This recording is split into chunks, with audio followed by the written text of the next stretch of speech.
guys.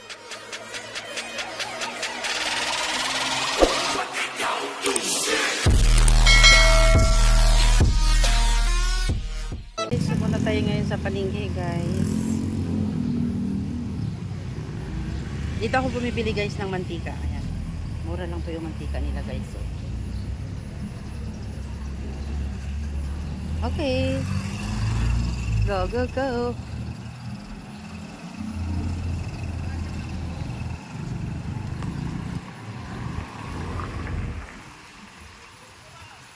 Kasi guys, mag-ano ako. Araw-araw kasi guys. Gusto ko may ano. Meron kaming gulay. Yung, siyempre, iba-iba naman ang gulay ang lulutuin ko para hindi naman magsawang yung aking mga amo. Aking mga boss. Kasi baka magreklamo sila kasi pabalik-balik naman. Ayan guys, so dami mga toys. Ayan.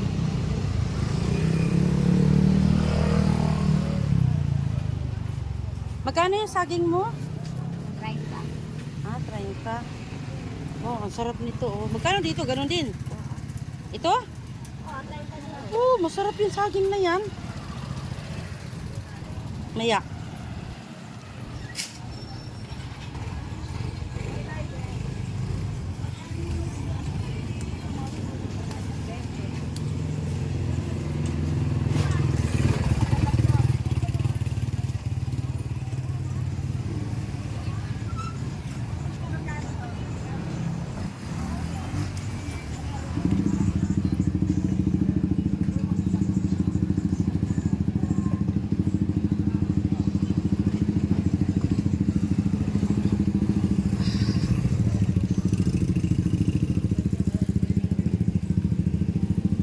Tinanghali na ako guys eh.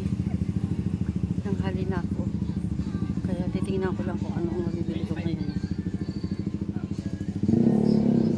Gulay. Gulay, gulay. Ang sarap naman. Guys, makansya yan.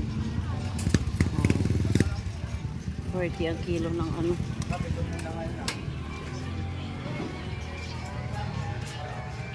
Kaya maganda lang ka o ano.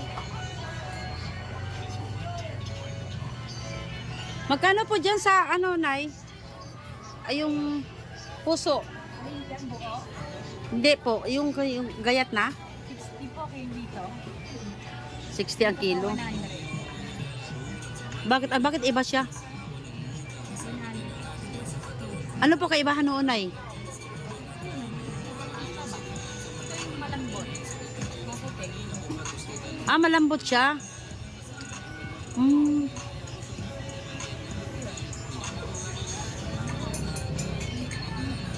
Okay, mamaya na balik ako. Tingnan ko doon sa dulo kung ano.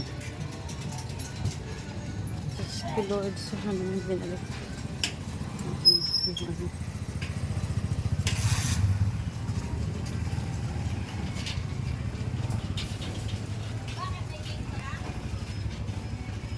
ko Lord, so naman binalik na doon.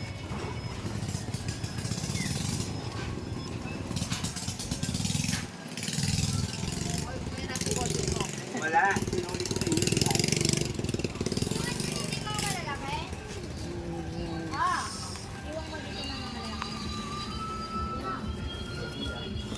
Magkano dito? 20?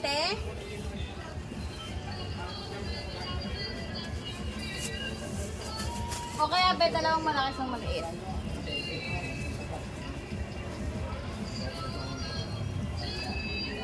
Dito 20 rin. Opo. Which? Pwede na ate, 20! Bebe lang ang palaya.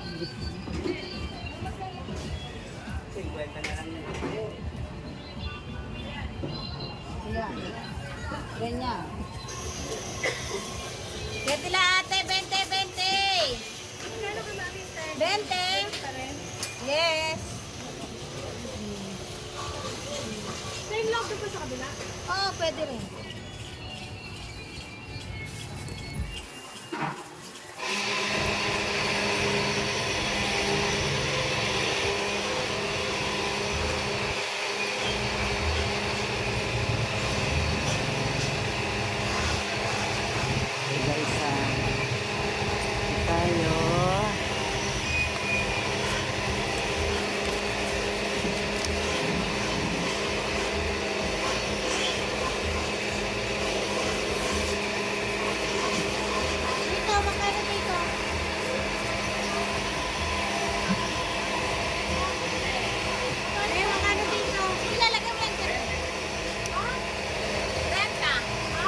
isang kilo.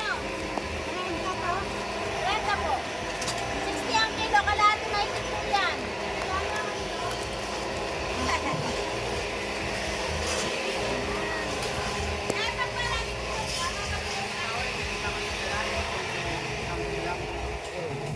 Anong, bibili pa na akong bigot? Bibili naman ako sila. Spete lang.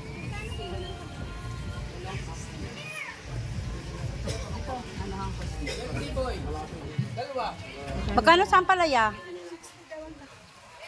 60, no? Ito, kuya. Bale 70 na yan.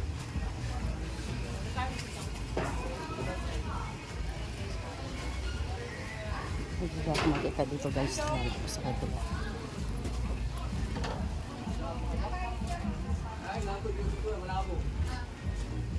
Okay.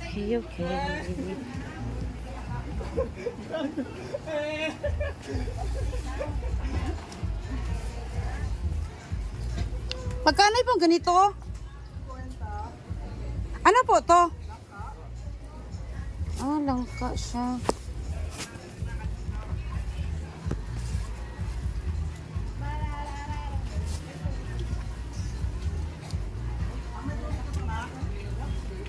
Sige nga, isa. Ay, sorry po.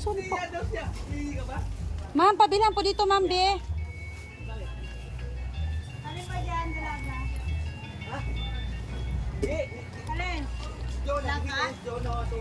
Opo. 50. Bata pa siya, no? Yung langka na yan. Bakit ka mo? Ano? Wala na nga mong tokwa. Huling isang lata na lang.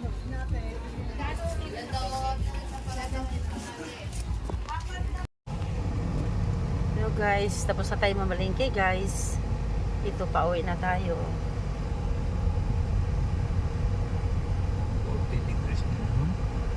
40 ba? Sabi nga 44 daw sa ano eh. Bulacan eh.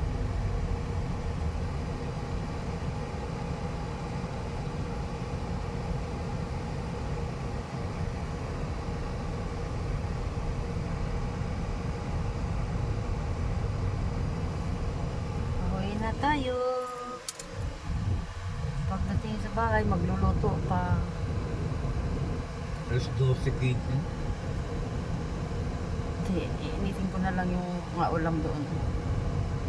And then, magprito ako ng fish. Kasi meron pa tayong inihawt na pork and chicken.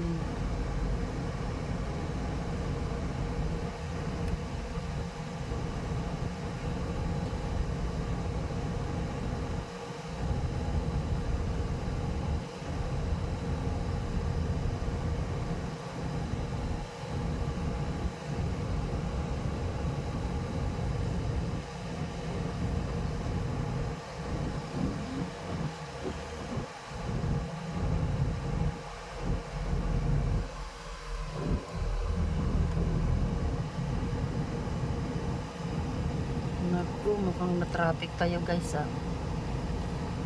Ano kaya yan? Ah, baka doon sa may simbahan pa no?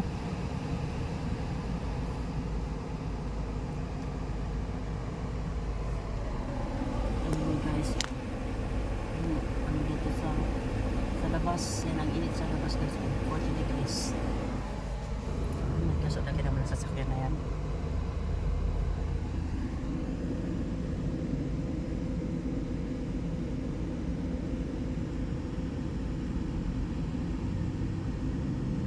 Ah, tinanggal nila talaga pantapitin, no? Sayang. Sana hindi na nila inalis yung pampabawas kasi nang init yun, eh. Wala na.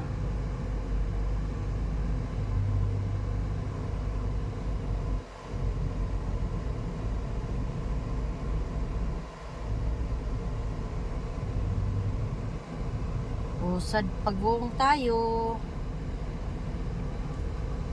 Traffic.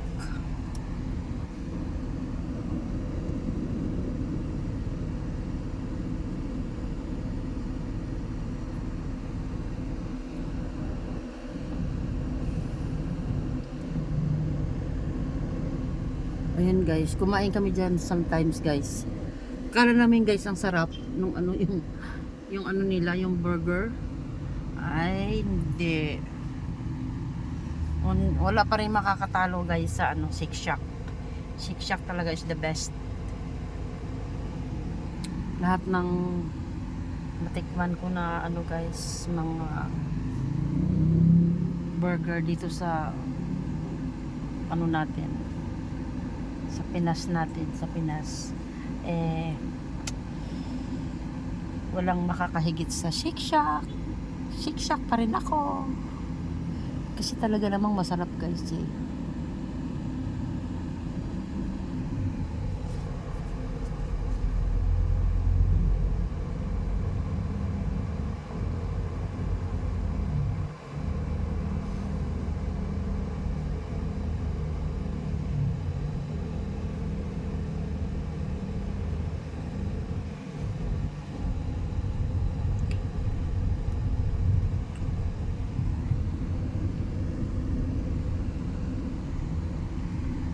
Ay, buti naman eh.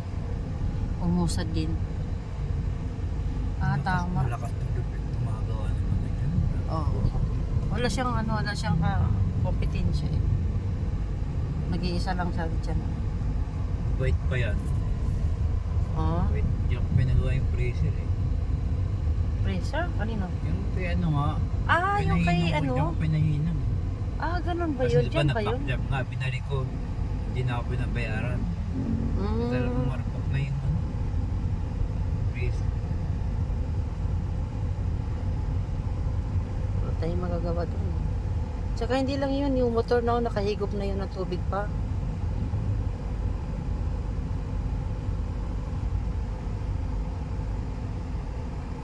Ayun guys, dito na tayo sa Santo Niño Church.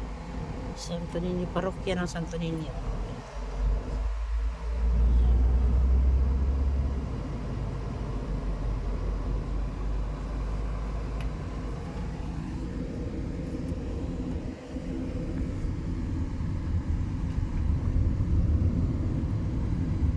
Oh, sabi ko sa iyo, dito lang yung ano eh, traffic eh. Ayan, tuloy-tuloy na yung takbo. Thanks God.